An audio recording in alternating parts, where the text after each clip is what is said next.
Tiffin is a city with more stories in its past and present than any library in the world could ever be able to hold. I spend a good deal of my free time here researching local history, reading in the park, or simply sitting with a coffee along the river.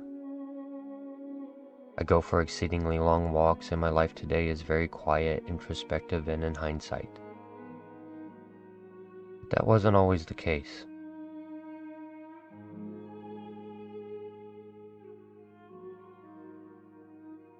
When I'm not wandering aimlessly through the past and present of the city I was born in and loved dearly, I can often be found here. And here is sometimes a very strange place to be. If someone were to look at my life as a whole, they would likely not see me as a historian, an artist, a creator, or a philosopher. I do have an obvious passion for history and always figured that I was one of the souls who was born outside of their own time, about 200 years too late. I do enjoy artistic expression and having the ability to pull things out of my imagination and make them real. And I do look at the world and life in it from an often whimsical and philosophical point of view. Still, I am all and none of those things. The reality is that I've lived out the life of an adventurer, set on a path that was not of my choosing, that took me into some of the deepest, darkest wild lands that defy imagination. I spent decades doing it, and in the time I traveled thousands and thousands of miles, often on foot. In my countless travels and adventures, I brought back from those lost lands only a few precious items, all with their own stories, memories, and other things attached to them. All of them unique, all of them otherworldly. These 6 items could be put on display together, and in doing so would completely illustrate the main story arc of my entire life. Today, I'm going to tell you the story of the very first one of them, and what became of it years after I uncovered it on an island in a creek that I have no idea how I could ever get back to.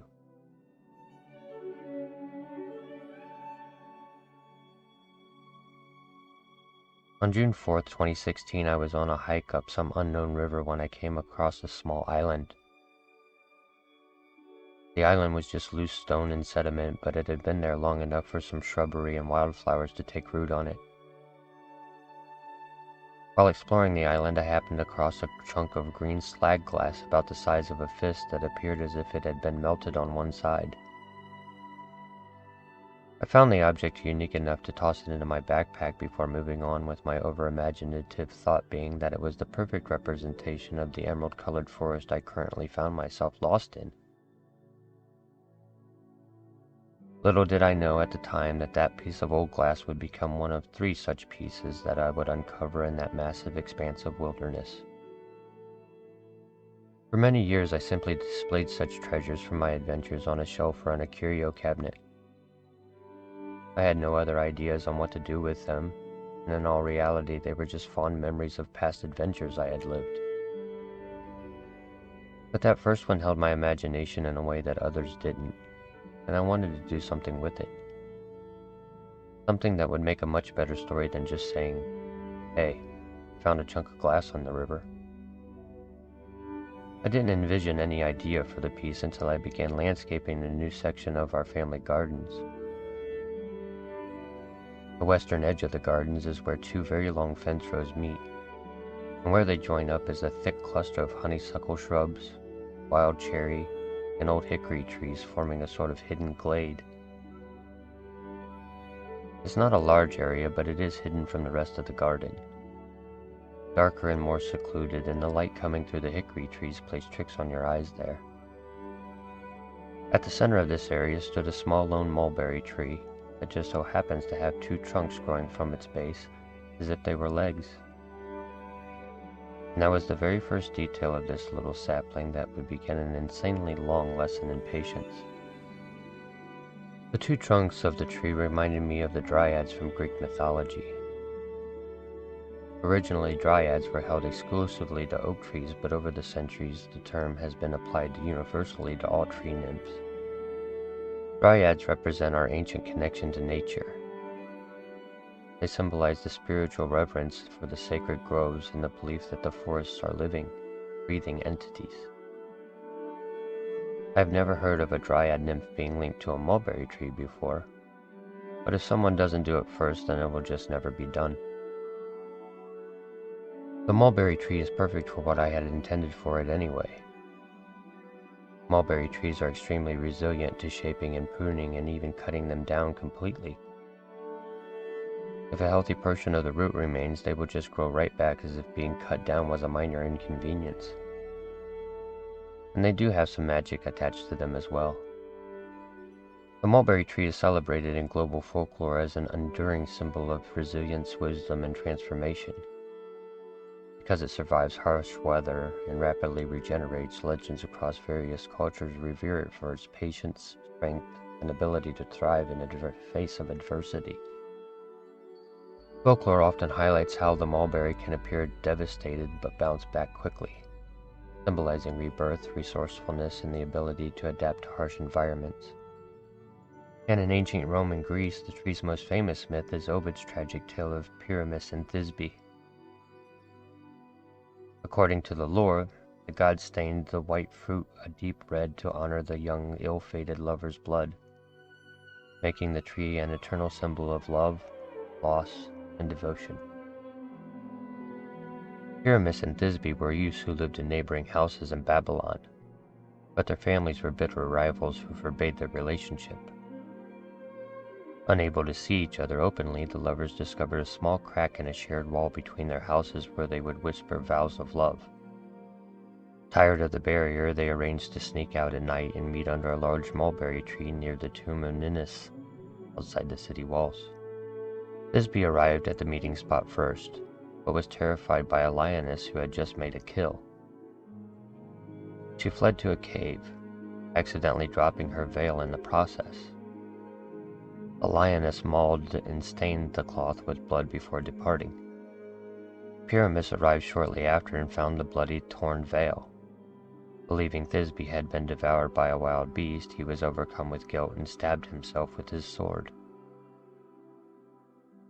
Thisbe eventually emerged from hiding to find Pyramus dying at the foot of the mulberry tree. Distraught, she threw herself onto the same blade. According to the myth, the blood of the dying lovers soaked into the roots of the mulberry tree, permanently turning its previously white fruit into a deep red color as an eternal symbol of their tragic love. This was the story that inspired Romeo and Juliet.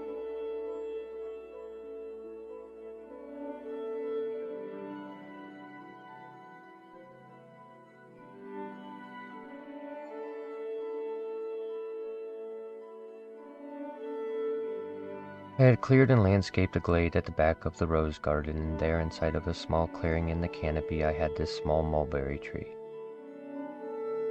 Since its double trunk reminded me of dryads and old myths, I figured that if I could give it a heart, then a real-life dryad I could make.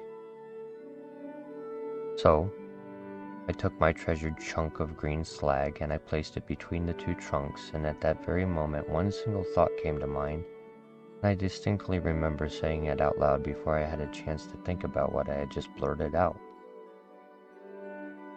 I said the words, "My heart is broken, so I'll grow myself a new one."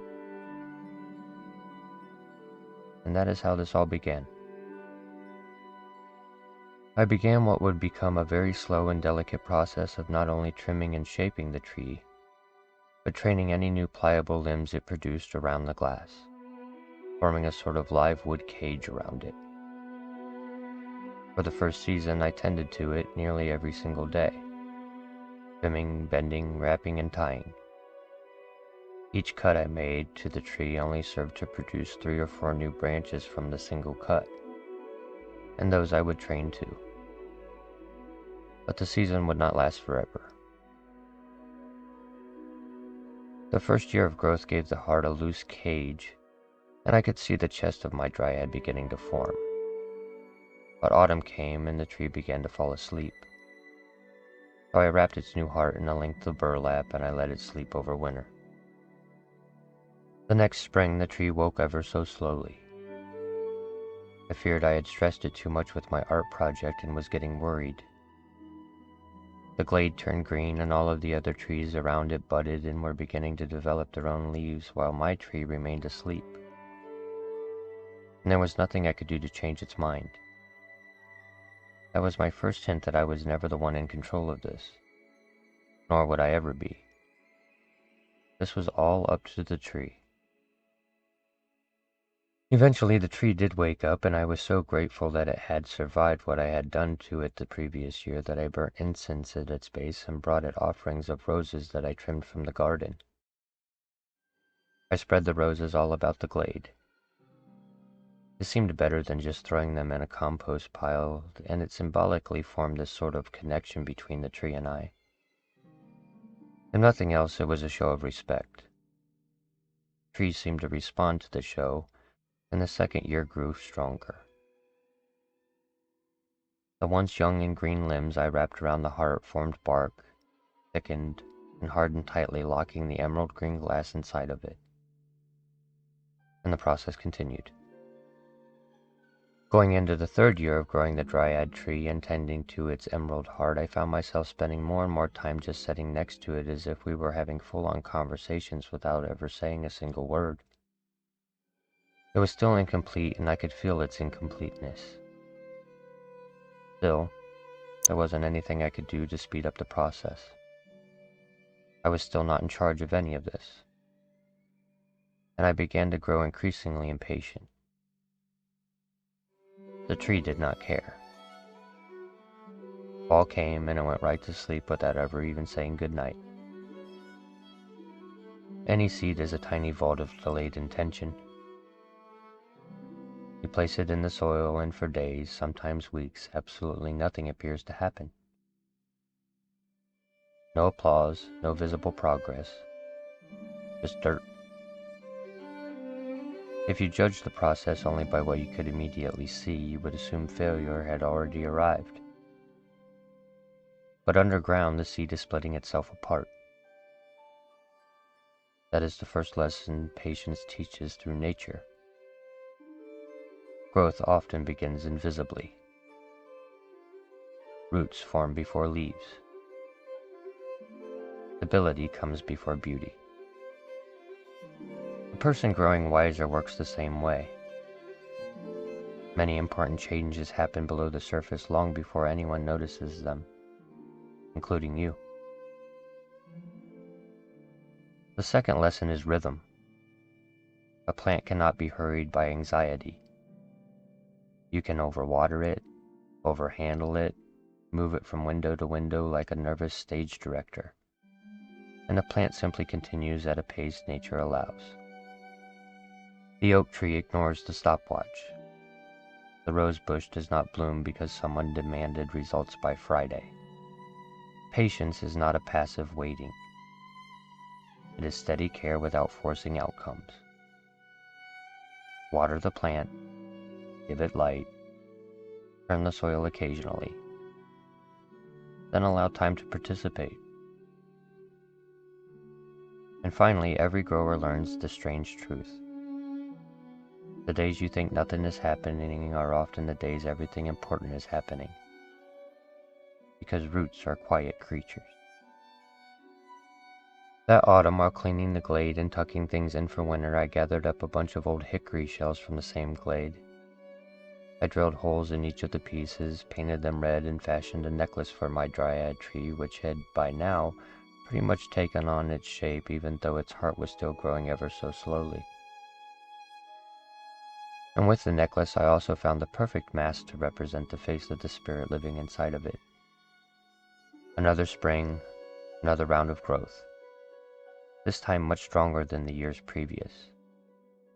By this time I had worked with the tree so much that I really didn't realize what had been happening to myself in the process. I had made this unbelievable thing over the course of years.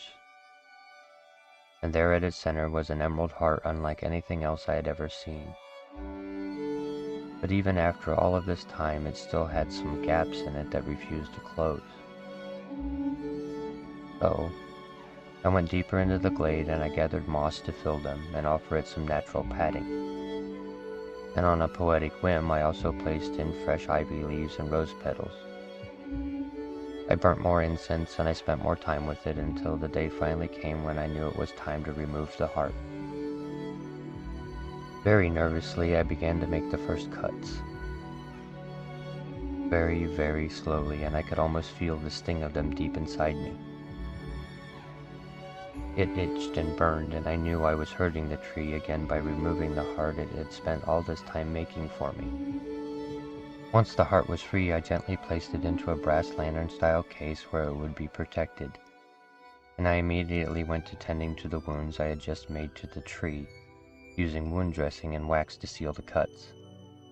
To preserve the newly removed heart, that was still very much alive inside of the wood, the moss, ivy leaves, and rose petals, I tied a line to the top of it and began a week-long process of submerging it in polyurethane over and over again.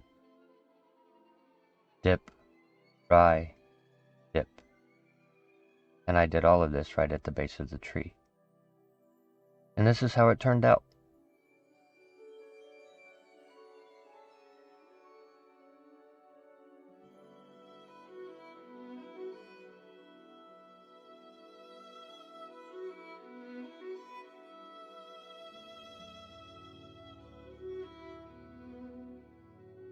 The tree recovered from its heart surgery, and in place of the old heart, I sometimes place a stone of the same size and shape in order to keep the shape of the heart cavity intact, so that every now and then I can take the emerald heart back to the Dryad tree and place it right back where it came from in a sort of ritualistic fashion before hiding it away again in its glass case. My heart was broken, so I grew myself another one. My thinking now is that someday this emerald heart will make the perfect gift if I ever happen to come across someone worthy of it. Someone who will not only respect the story of where it came from, but also understands what this thing really means. Not to the Dryad who taught me how to do it, but to me. This is something that I'll never be able to do again. Stories like this only ever happen once. Yet, oddly enough, the emerald heart is not the strangest thing I've ever brought back from the other world. There is one other thing that no one on the planet can explain, not even when we upload images of it to ChatGPT and ask what it could possibly be. But that's a story for another time.